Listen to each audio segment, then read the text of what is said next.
Hello, and welcome to Still Loading. This is your host, Ilona Brannan, and today I'm delighted to be introducing you to my friend, long-standing friend now. I don't really want to admit how long we've been friends for, but also my co-collaborator in creating leadership programs for the digital age. And she is a leadership consultant, master coach, L&D wizard, magical mama of three beautiful babies, and a great wife to her long-standing husband, Jamie.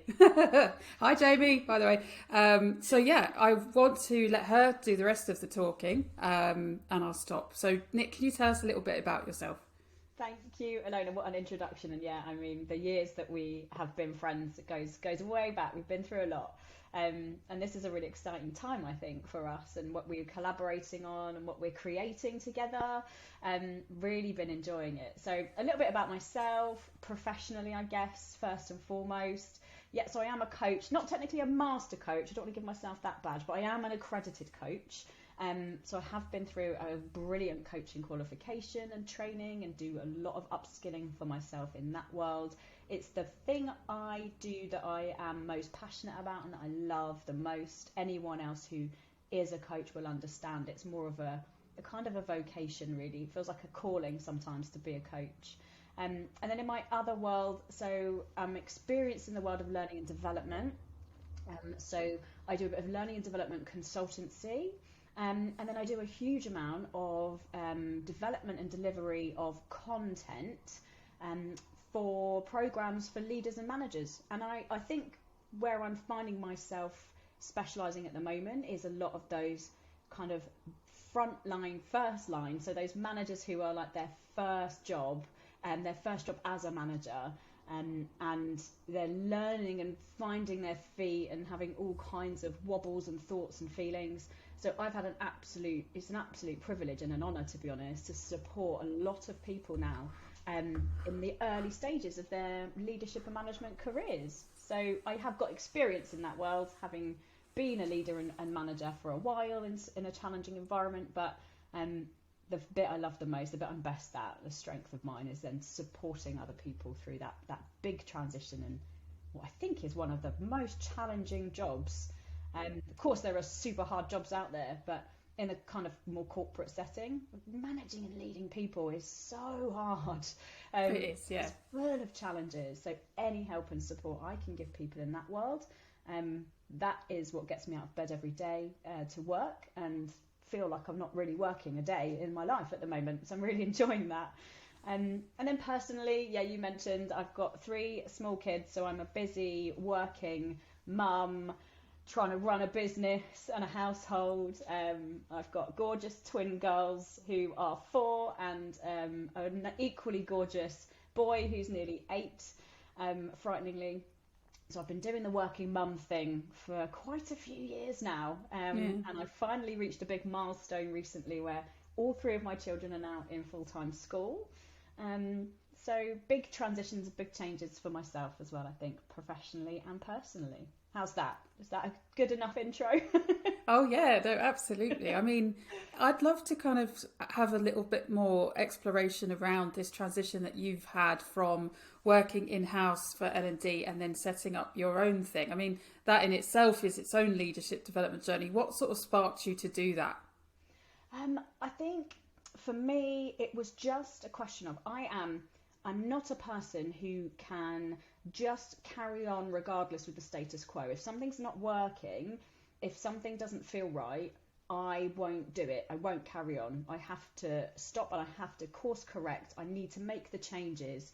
I won't just sit and complain about like, woe is me, my life is this. We all do that sometimes, but I am a person of action and moving forward relentlessly, to the point where I drive my husband slightly nuts, to be honest. I'm always looking for the next change. Like, what can we do now? So for me, professionally, things just weren't working when it came to trying to balance sort of being a mum of 3. The real game changer was having the twins and going from 1 to 3 kids. Suddenly you're outnumbered, and they are a priority always, your children, but I was immediately anticipating the future, like far too far ahead, really. and going, what am I going to do when I have 3 children at school and I'm working a full-time job? You know, the average amount of time kids have off school is 16 weeks. Schools are shut for 16 weeks a year. And if you're lucky, you get, I don't know what it is, like 28 days holiday a year. You maybe get sort of 4, 5, 6 weeks off. Some people get more, some people probably get less if you're working full time, and that maths doesn't add up quite quickly. So I've been on a bit of a journey since I had my first child, really, all those years ago, of trying to build up to this moment in time where I didn't want to be, for me, like being a full-time parent was not an option. I love working. I found that out just in the 9 months that I took off after having both my babies, as in I had 2 at the same time, so it was only twice that I did maternity leave. And I'm going to end up rambling about this for a while, so I'll try and be careful not to, but having my first baby, and then I came back after my first period of maternity leave, and I did a complete career change at that point, but within an organisation. So I've been very lucky to have that support within the businesses that I've worked in. I transitioned to working part-time, and I transitioned to an office-based role, whereas prior to that I was in a field-based role, which just I couldn't see how to make it work. Job share wasn't an option at that point in time. That was a full-time role, so they gave me a new role, so I was really lucky in that sense, and had a complete pivot to then, instead of being a regional manager, I became a learning and development manager, and put a lot of skills and knowledge that I'd acquired within that organisation to good use to help and support new people, new recruits, new managers, etc. And then I had the girls, and then I moved more into more of a coaching role when I came back to work. And yeah, things just didn't click. It just wasn't working for me. We talk a lot in the world of coaching about, one of my favourite coaching questions is like, what are you tolerating right now? And you ask people what they're tolerating, and then you can assess if it's worth tolerating or not. And for me, I was tolerating a lot that wasn't worth it, and I had to make the move. So I was really lucky. I took voluntary redundancy, and I used some of that money to invest in getting my professional coaching qualification finally. And then literally whilst I was on that course, for a couple of weeks, I applied for a role, and heard back from them really quickly, interviewed, etc., and went and did a maternity cover role. So I'd made a deliberate sort of transition into more temporary work, more short-term work, knowing I was building my experience and my knowledge of different organisations so that I could then set up on my own at some point. It's a long journey, right? There's a long story here because COVID happened and that delayed everything. But I think for me, a really big part of my journey at my most recent in-house role, I had the most supportive team, the most supportive manager, because I was up front from the word go that my long-term goals were to set up on my own and run my own sort of coaching business. And they were just incredibly supportive because I was on a temporary role. You know, I wasn't a permanent member of staff.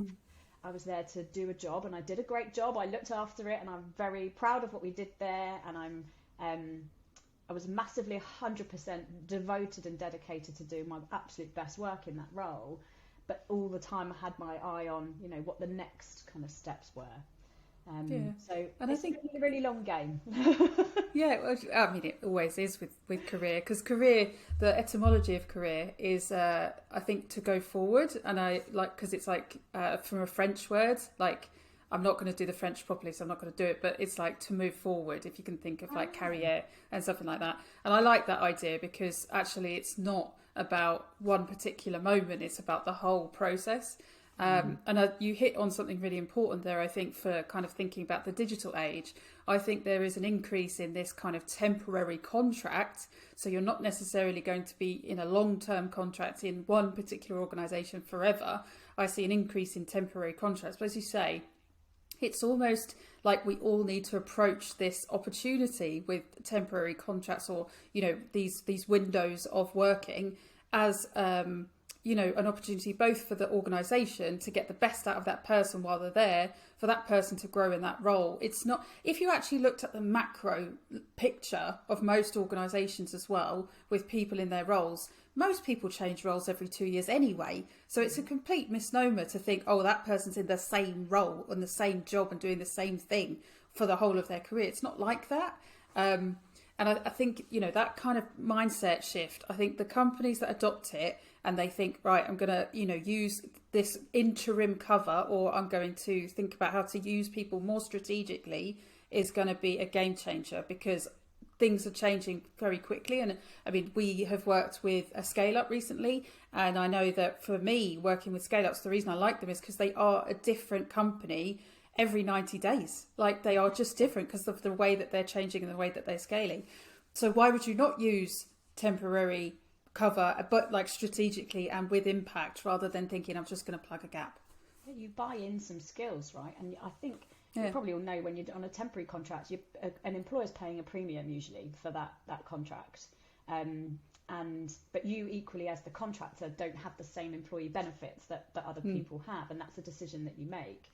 And I think, you buy in those skills, you buy in that knowledge, you buy in that fresh lens of a way of looking at things. And for me, it was as a maternity cover position, and I built a really brilliant relationship to this day with the person I was covering for, because and that's another thing that I'm really passionate about, like, to my core, I knew I was taking care of that job for her. I was looking after it for her. I didn't want her job. It's her job. I'm looking after it while she goes and does something else over here and does a brilliant thing and has a baby and cares for her baby and herself. And I'm going to then make sure that this job and this ship is well looked after while she's away, so she can truly do what she needs to do, but come back knowing that things have been looked after. And so that's another kind of, I'm sure we'll get onto that, but there's sort of like that whole maternity piece is something I'm super passionate about, and supporting people through that process. And I think, like what we were saying, so that's that buying in that skills and knowledge, and then really everyone can gain in that situation. And it's been my attitude, whatever role I've done, whatever business I've worked in. It sounds like a selfish attitude, is that what's in it for me question. But I would take every opportunity I had to learn and develop new skills, get new qualifications. If an employer is going to pay for you to go on some training or pay for you to gain a qualification, why would you turn that down? To me, that's madness. I'm going to work hard and I'm going to get what I can. And, I've got a diploma in wine tasting. I'm a certified educator in wine. I've got a coaching qualification. I've got Strengthscape practitioner training. These are things that some of them I've paid for myself, and some of them I haven't. I've got a level 5 CIPD. Like, I've done a lot. It's all in there. A lot of it has been employer funded. And it helps. I think it helps everyone do their best work. We're all playing to our strengths, aren't we, then, in that situation? Yeah. And I think with the, your story, I think what's coming up for me is that it's really a game changer if the leader sort of works with you and it like builds with you, because some people may be quite like, oh well, you're only here temporarily, just do what you've got to do, and not actually invest in you. But it sounds like the leaders that you have had when you've transitioned or gone into a different role, or you're doing temporary cover, they've been really supportive. And I guess thinking about that, then, who is a leader who has influenced you on your own journey? I had a lot of I really thought about this, and I reflected, and I don't want to live in a world where this is a point to even make, but I want to labour the point that I came up with 3, and they're all women. And I don't want that to be a thing. I want to be in a world where that's not a thing. They're just leaders, not a female leader. But they've all been women, and they have all been, there's like a general theme running through where you've absolutely highlighted the first one, which is they have been very supportive of me and what I'm trying to do. And sometimes I've really needed their help and guidance as to what that might be and what I should be doing, like a sounding board in that sense. For me, those great leaders that I've worked with, they've been people who have believed in me when I've not believed in myself.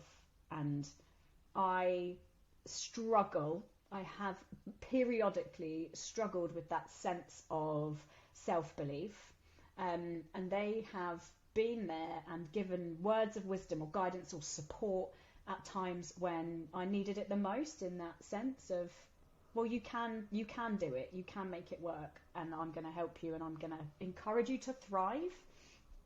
I'm sure everybody's worked with people, leaders, managers. Sometimes you feel like they are not invested in you winning, they are invested in winning themselves. And for me, those great leaders that I've worked with have been 100% invested in my success and me winning, and wanting to do anything they can to help me do that. And they've also been great leaders that I've seen really stand up for themselves, and also really sort of stand up for what they believe in. It's a really authentic version of leadership, and that's really stayed with me. That level of authenticity, and don't be afraid to say what you think. You can be a thought leader in that sense, and you can go against the grain a bit even within an organisation.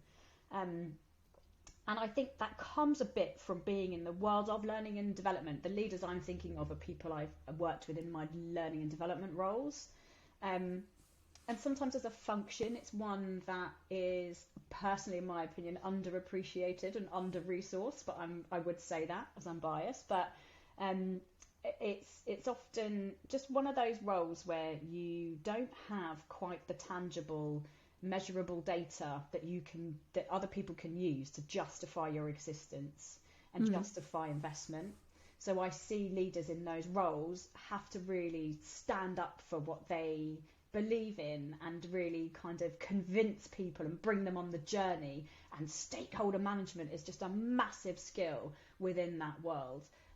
So those are, I guess, specifically leaders that I've worked with, and their kind of qualities and skills that I've tried to pinch with pride, is the classic phrase. I've tried to keep close to my heart. And actually, on reflection, you just realise how grateful you are to have those people around you. You don't forget a great leader, and you don't forget the impact and influence that they've had on you.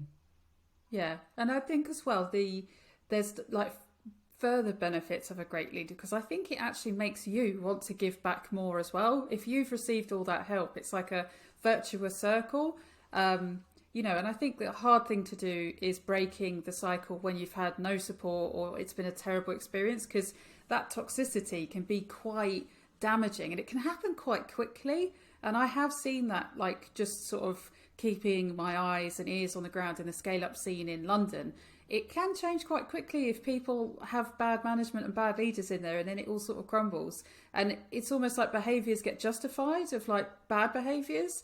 So, being a strong enough person to actually be like, no, I'm not going to behave that way, even if everyone else is, that's really tough to do. It is. And then that idea for me, like, I have got really strong set of values and beliefs, and they do drive my behaviour a lot. So for me, if it gets to a point where a culture, for lots of reasons, corporate reasons, where companies get taken over, leadership changes, etc., the culture shifts, and suddenly I'm not aligned with that culture. And what I've been fortunate enough, because I think you are privileged if you can step back and go, this isn't working for me actually, and I need to leave. Some people don't have that choice, they don't have that option. I've always made sure I've got a real breadth of skills and knowledge, so that I never felt unsafe if I tried to leave or go for a new job. I didn't feel like there was a risk at the times that I've done it. But those are the markers when the culture just doesn't align with you anymore. And cultures do shift, they do change. Like you said, with a startup, it's a different company every 90 days. Yeah, it is. That culture is going to ebb and flow and shift in ways that sometimes you can tolerate, going back to that question, and some things you just can't tolerate. And rather than sit and complain about it not working anymore and it's a toxic culture and I don't like it, I'm like, no, I'm not just going to sit here and let it happen to me. I'll just get up and go. Yeah, and I mean, that is, as you say, a privileged position, but I mean, you always do have more options than you think. And I think what's interesting is that often when I am working, say, like with coaching clients, when you're in a sort of bit of a tense spot, or there's a bit of pressure on you, or you're feeling a bit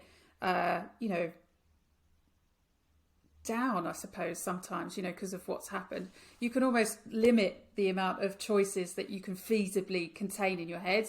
And they actually did some research about the pandemic, and a lot of people found that they were unable to think strategically because they were thinking from such a panicked place. And so apparently your neofrontal cortex just shuts down because you're obviously in fight or flight and you're trying to survive. And so a lot of people just couldn't think strategically. And I remember it came back to me, like being able to think longer term about, I don't know, it was maybe a couple of months into the pandemic, and I was like, where has this been?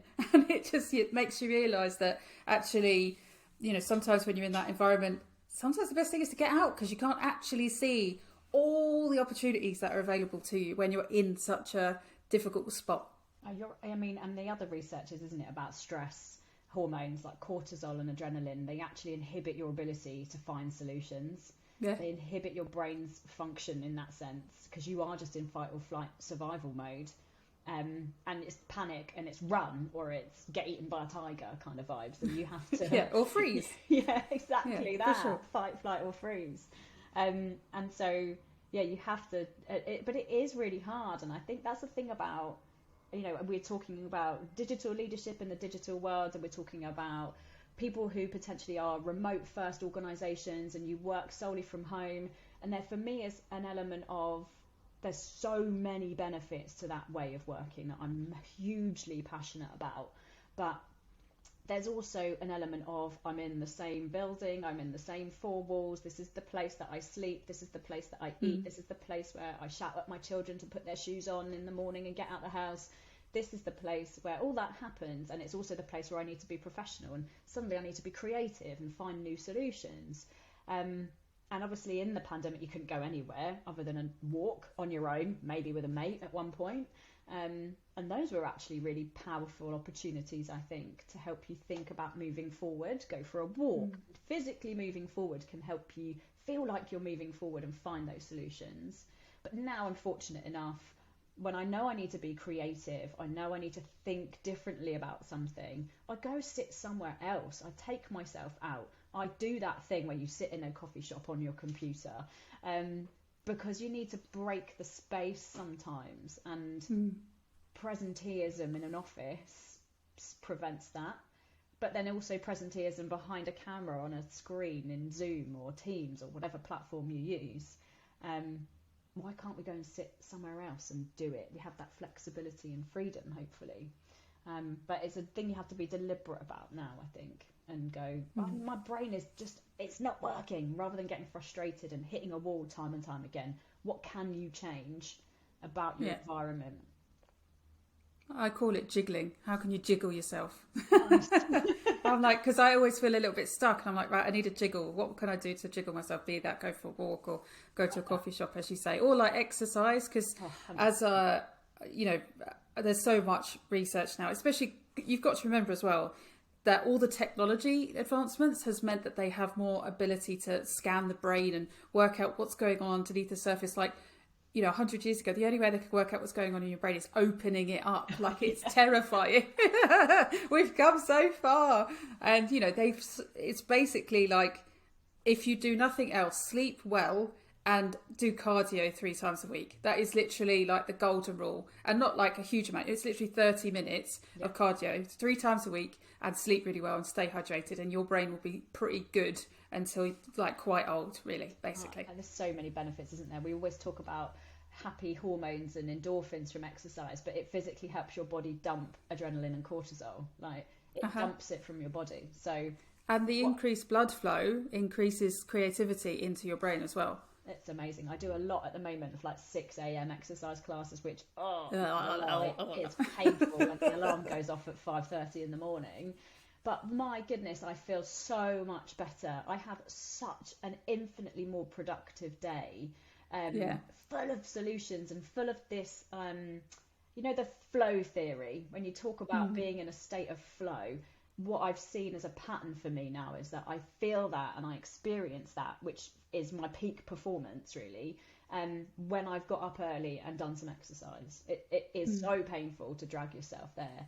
But for me, that's that flow, that unstoppable, I can achieve anything attitude, really dials up for me if I've got myself up. I mean, it dwindles. You get to 8 o'clock in the evening and you're battling bedtime with 3 small children and you haven't had any dinner yet. Then that's a challenge. By then I'm knackered, but it makes you sleep better as well, and it, Yeah. it's a massively beneficial cycle. Yeah. No, I totally, I have mad respect for waking up at 5:30 in the morning. I mean, you've already achieved something just by waking up that early, if I'm honest. So You do feel really smug. You're like, I'm in smug mode all day, because I've done that. I've done my exercise. You're just getting out of bed, and I've already exercised for an hour. yeah.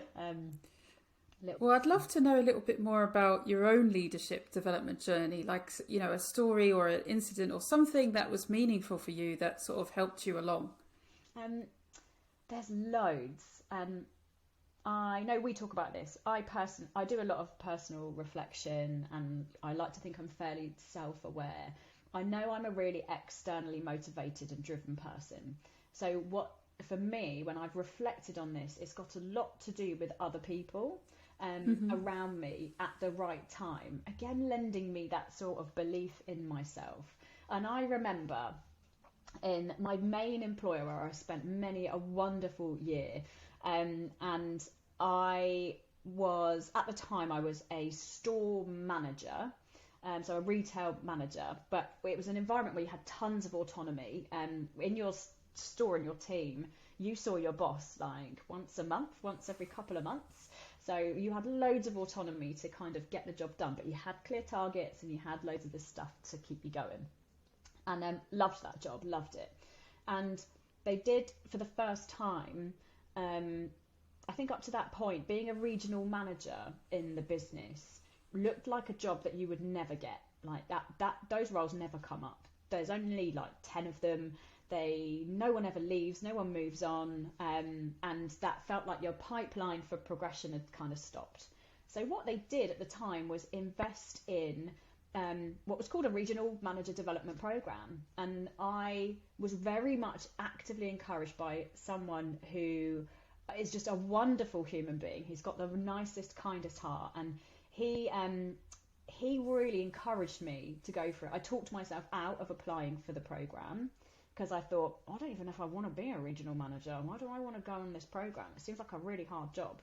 And he really talked me round and encouraged me to put my name in the hat, and I did, and I got a place on this program, and it was one of the best things, really, because then it was run by an external trainer. There was big investment in it, and that was in an organisation where there isn't loads of money sloshing around, right? We made our pounds work really hard for us, and so it was a big investment, and I wasn't a regional manager. I didn't know if I even wanted to be a regional manager at that point in time, but they were investing in me and a nice group of us, giving us the skills and knowledge before you do the job. And this is the bit that's essential for me. This is the bit that's often overlooked or missed. Lots of companies have, development, leadership and management development programs. How often are we investing in people before they get there? How often are you identifying your future talent? We might invest in our leadership teams and coaching for our senior execs, etc. But we shouldn't forget about the people who are aspiring, maybe not even aspiring to be a leader, but they've got some great qualities and great potential, and we should just invest in those people because they're great and we want them to stay. So for me, it was that investment helped me at a time to go, oh, maybe I can do this actually. Maybe I am cut out for this. And I really enjoyed that program specifically. I really enjoyed the learning, but I think the main thing was the connecting with other people who were in a similar position to me. It was a phenomenally successful program. I think at least 50% of us became regional managers. A couple of people whilst the program was ongoing. Myself, it was just after the program had finished. The opportunity came up.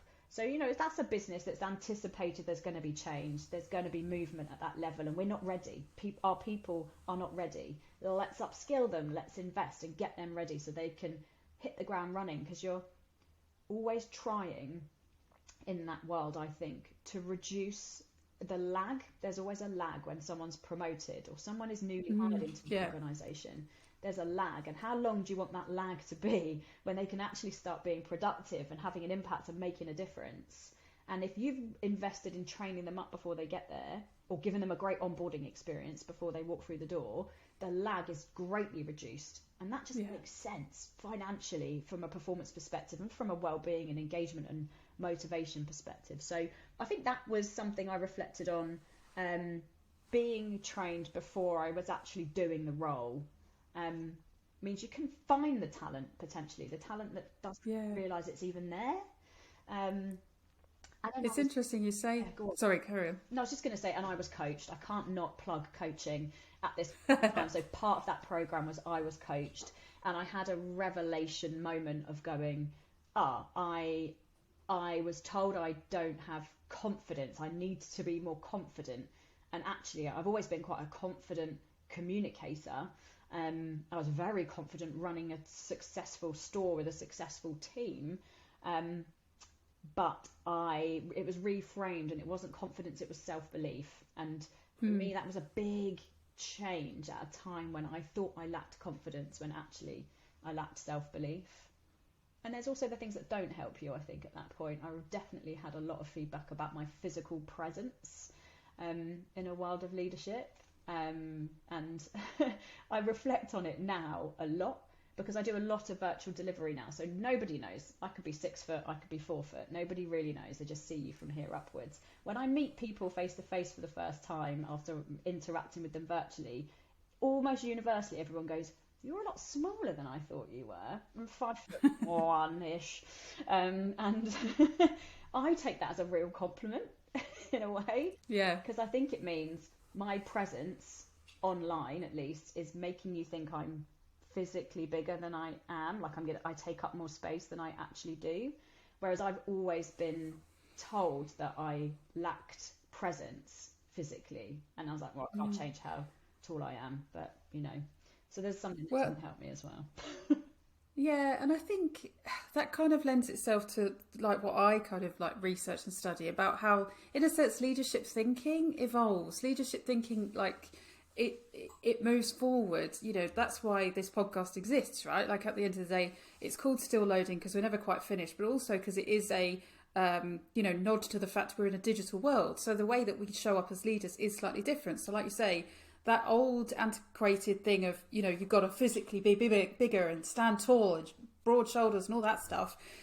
It's great if you're in front of people. That's kind of a sign that you're, physically taking up the space. But if you're online, it's actually very different. And actually, things that connect with people online are authenticity and being genuine. And instead of being like, I am presenting to you, you're actually just being yourself, talking, showing kind of like your fallibility and your normalness in some respects, whilst also being an expert 100%.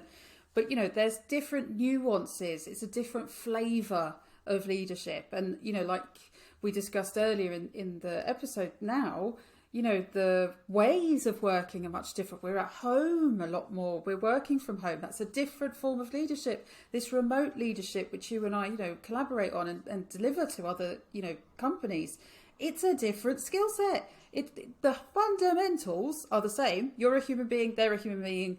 Being able to communicate well, tell a good story and manage someone, that's the same. But the way, the modality, the kind of style is different. And I think that's the bit that fascinates me. And how are we going to see that evolve over the next few years? I'm excited to see. I'm excited to continue working in this space. But yeah, it just shows you, just from that example, how far we've come along. Mm-hmm. Absolutely. And there's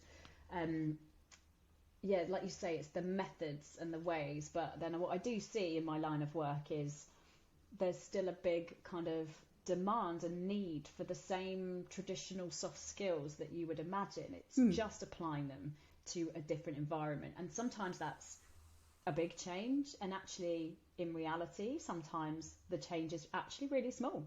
And we make it a bigger deal. Everyone's gone nuts about, because now we work from home, and how do we do this remotely, and how do we build engagement? And there are companies who've been doing this for a long time. There are Yeah. companies who are Yeah. international and don't physically see each other, and they're still successful. They still make it happen. And people who work Yeah. in those organisations must just be sitting back and laughing at everyone else going, oh, I don't know how to do it virtually. You're like, well, we've been doing it forever.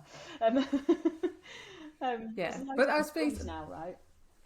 yeah, there are. And like I said, it's more just, I guess it's always bringing that awareness, right? It's like what you said with the, first of all, not many companies do pre-invest in their management before they're about to be there. So I think that's a great point you make. That's an opportunity for any company, especially as we're going through a bit of a fluctuation with the economy. Like, what can you do to pre-invest so that, by the spring of 2023, your talent are ready to take on the next level of your growth and as a company, but also the management and training that you need to give to your people.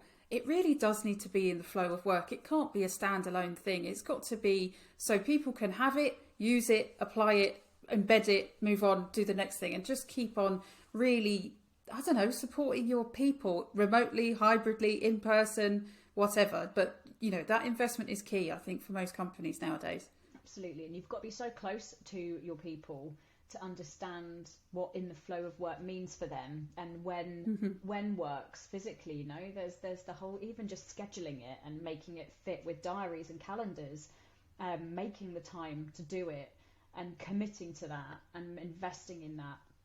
And there's just so much that you can do to make. I think it's about reducing friction, isn't it? It's about making it as easy as possible. I'm 100% believer in investing in those people before they get there, or whilst they're getting there. That big transition, that big change, because they are your future senior leaders. But I also think there needs to be some grown-up conversations about people won't stay in the organisation forever, so we can see them as retention tools. Yes, I believe in that also. But we should just invest in people because we care about people. We should just invest in them because we want them to do well. Those are the things that have really worked for me, and they have kept me in organisations maybe longer than I should have been there. But they have also helped me get ready for the next step, and see those roles as training grounds for whatever is going to come next. And I think there's a grown-up conversation around investing in people doesn't mean we're only doing it because we want them to stay here forevermore. I think people should be allowed to move on and go with skills that are life skills. They are things that are going to help them for the rest of their professional lives, not just whilst they're here in this bubble. And the approach to it, as we know from working together, and it's about really working so closely with a client. They need to understand what challenges are coming, the future anticipated kind of challenges. If you try and operate in a let's just fix the problems that we have right in front of us now, we can do that and we can help, but will we see long-term behavioural change? Will you see long-term performance enhancements? You've got to anticipate. It's always a big investment. It's always a big investment financially. Make it count now and in 1 or 2 or 3 years' time, as much as you can possibly anticipate. Although the world just loves throwing unexpected stuff at us at the moment, doesn't it? So. Oh yeah, well, but I mean, definitely from our experience, that's why we were passionate about speaking to the CEO of the client that we work with, because we just wanted to know that strategic vision so we can align it. I think you're right. It's just making sure it all sort of adds up. So rather than seeing L&D or training or leadership and development, management training, whatever, as a kind of, it's a cost, think of it as actually an investment. And if it is an investment, you need to work really closely with your provider so that they have exactly what you're trying to achieve and you can actually align together in the same direction. Because I think too often there is kind of just bring in some training. It's really just modules. They're not aligned. They're not in the voice of your company. They're not in the style of your company. They're just, off the shelf, which is fine. Absolutely fine if that's what you want to do. But maybe put stuff around it if you're going to just do off the shelf stuff. So you've got internal coaching or internal groups or, communities of practice that can help work out, how does this make a difference to us achieving what we want to achieve as a business? Absolutely. And that's what we're seeing, right? We talk about, that's what I'm seeing anyway, with like multiple clients. There's a need for largely virtual kind of facilitated soft skills sessions, where some learning takes place. But what we hang around that, you know, and everyone's been in the world of L&D has talked about blended learning forever. And the pandemic kind of made us do one swing to the other. And then now I can only speak about what I do, I guess, and what I'm asked to do.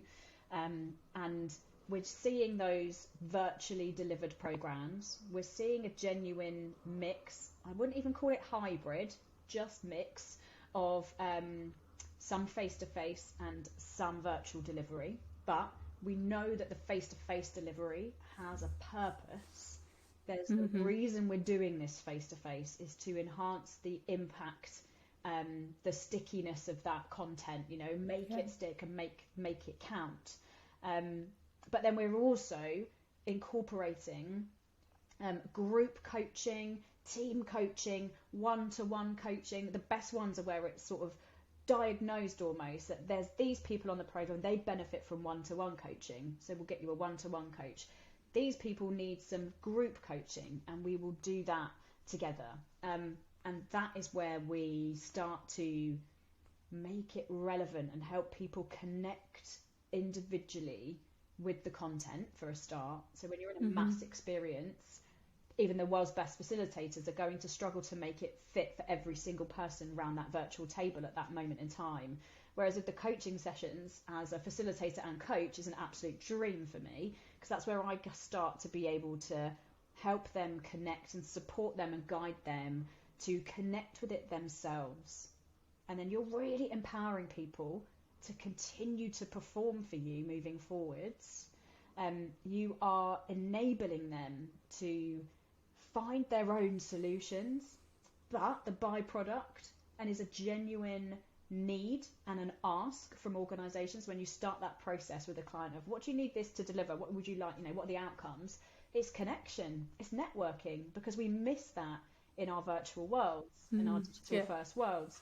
So that's a genuine outcome. You can't necessarily put money on that. You can't put your finger on exactly what value that's added to me as an organization, but that is something that people are asking for, and I get learner feedback about that at the end of programs where they say one of the best things was, because being a new manager, being any manager or leader, especially a new one, in a virtual world can feel very lonely. You can feel really isolated. It's a hard role anyway. There's a lot of responsibility on your shoulders. And I think a lot of organizations expect a huge amount from their people leaders and managers. So it can feel lonely, it can feel isolating. You can feel like the only person who's thinking and feeling what you're feeling and struggling with what you're struggling with. And you can spiral really quickly then on your own, in your own head, in your own home. So enabling them to come together and do some troubleshooting and sort of talk through their specific challenges in a confidential space, which is what a coaching space is. We protect client confidentiality, even in group coaching. Even within organizations, or respect that confidentiality. And you enable them to support each other and challenge each other, guide each other. They become coaches for each other. And those are relationships and skills that last way beyond my intervention and my presence with them. And that genuinely for me is what I want to create. I don't want them to be dependent on me, right? It's not very business savvy, is it? But I don't want them to be dependent on me. I want to set them up for success independently moving forwards. And that is the rewarding, most joyful thing, I think, that I get to do. So that's a bit of I wouldn't know if it's a trend or not, right? I can only base it on what I see and what I'm being asked to do for multiple clients. But those are the programs I'm seeing have the most impact.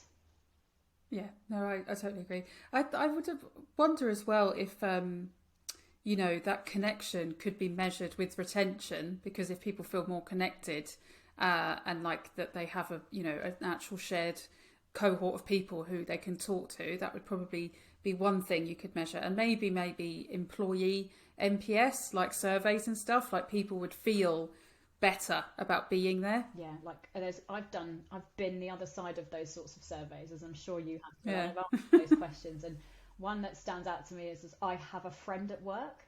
This was the question on the Yeah. survey. Oh. Um, And actually, that there was a Gallup survey recently that said if you have a bestie at work, you're more likely to be more productive and actually stay longer in the organisation. I think it's quite a significant margin as well. makes sense. So yeah, having a friend at work is a huge thing. Well, we are nearly at the end here, so we've talked about the trends that you're seeing in your work, so thank you for that. No worries. So I guess now wrapping up, what are your 3 top tips Oh. for leaders in the digital age? And I know 3 is only, a small amount, but Yeah. it'd be great to get your point of and view. I have written them down, so because I knew I'd at risk of just going off on all a million tangents, and it alludes to a lot of stuff. So if you see me glancing down, that's why. It alludes to a lot that we've already talked about, so I think we've covered it. For me, it is about putting the person, the human element, back into what we do. Everything can feel like it is a lack of, ironically, in the digital world, there's personalization to the nth degree, right? In your ads and things that bombard you, in your social media platforms, for example. But everything can feel incredibly impersonal on the other side of a screen. And I know you and I have talked about this, and you've taught me a lot about this, the keyboard warrior thing, where I'm detached from it, so I can say what I want because the emotion, I don't have to see how it lands. I don't have to see the emotions it creates in others. And that is a risk, I think, in a digital first leadership environment. We can be very quickly disconnected from that human element. So for me, it's about putting it's going to sound super fluffy, but I'm really passionate about this, putting the kindness back in, put the caring back in. And what does that look like practically? That to me practically looks like meet with people to not talk about work. I'm sure we try to do this. Make time, if it's 5 or 10 minutes once a week, to meet with everybody in your team and just say, how are you? How are you feeling? How are you really? And ask that extra layer of depth. How are you really feeling? You can just get a bit more out of them, and that is going to help you support and guide them to perform better. So there is a business need for it, but it sounds fluffy, but just that human-centered bit of kindness that I think we would all benefit from, and showing people that you care. Simple as 5 or 10 minutes a week, in my opinion. The other one I've got here is seeing the digital world, and I'm getting this a bit from clients as well. We've got to see it as digital platforms as a kind of a leveler. Like, open your mind and go, this is not a problem, this is an opportunity. It's not a barrier, it doesn't create problems, it actually gets rid of a huge amount of problems if we can do digital first leadership. I think about when I was trying to do it, and I was a remote manager, but it was in the field, and I had 20 stores that I oversaw as a regional manager, and they were spread over a geographical area, and my only way of communicating with them was to drive for hours to go and see them, or it was to talk to them on the phone. And now we just have so many better ways to connect and communicate. And for me, I think great digital leadership is about seeing it as a leveler and using it as an opportunity to increase the diversity within your team. A digital first working environment works to the advantage of a lot of people for whom the traditional 9 to 5 go to an office and commute every day did not work for. And for me, I think you need to see this as a way of really opening up your own mind, tackling some of potentially your own unconscious biases, and making sure that you incorporate a much more diverse range of talent within your team, because the opportunity from a recruitment perspective is there should be more people out there that can come to your team and really benefit you. It can be thought diversity as well, right? In terms of people who think differently to you.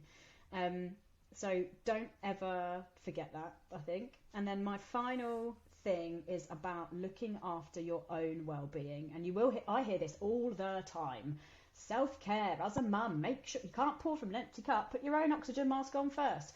All of this stuff is brilliant. And what does self-care look like as a mum? Run a bubble bath, put a face mask on, blah, blah, blah. It's not always possible. It's not always practical. Believe you me, I'm not here to tell you to just go and do all the kind of meditation and have all this time and space and freedom. But I do want you to think about your own well-being if you're a leader in the digital space. We talked about this. It can feel very lonely. It can feel very isolating. So find ways to connect with your peers. If you're not on a program that's as wonderful as the one that Ilona and I design and deliver, where you get that opportunity, go find the opportunity to connect with your peers, to build your network internally within your organisation. It might even be externally. Look for other people in a similar role, similar position, similar levels of experience to you, and just connect. Have those kind of, it sounds cheesy, but that thing called a curiosity coffee, call it what you like, but those are really powerful little 10-minute meetings you can have where you just connect with someone and feel less alone. So look after your own well-being, and really part of that for me, I'm gonna get it in there as a last little thing, get yourself a coach. Having a coach can be so powerful and so impactful. It really, really can. If you're struggling with anything around some self-limiting beliefs and things are holding you back and you keep overdoing things in your own head, you feel a bit stuck, a coach can really help you get clarity and focus to help you move forward. So that's always my bit of advice for any leader or manager, if you can get one. Brilliant. Thank you, Nick. And how can people get in contact with you to ask about your amazing coaching skills? What a question. I am increasing my presence, I guess, on LinkedIn at the moment. But the best way for now is just like a direct email, I would say, which is Nick, N-I-C. That's Nick. Lots of people think I'm a boy before they meet me. But I'm a Nicola. So Nick, N-I-C, at seedscoaching.co.uk. Great. Seeds coaching, because I'm a very passionate allotment owner, gardener. That's a story for another podcast. Another podcast episode, yes, absolutely. And I'll put the link to, I'll put the email address in the description box below, and also a link to your LinkedIn. And I'm sure a website will be launching very soon. Absolutely. It's all in the pipeline. It's very close to going live. It's a very exciting time of change, but very exciting. Fantastic. Well, thank you very much for joining me today and for sharing your own leadership development journey and your wisdom in this area, and wishing you all the luck and success with Nick at seedscoaching.co.uk. Thank you for letting me ramble on. I really enjoyed it. Thanks. Bye-bye.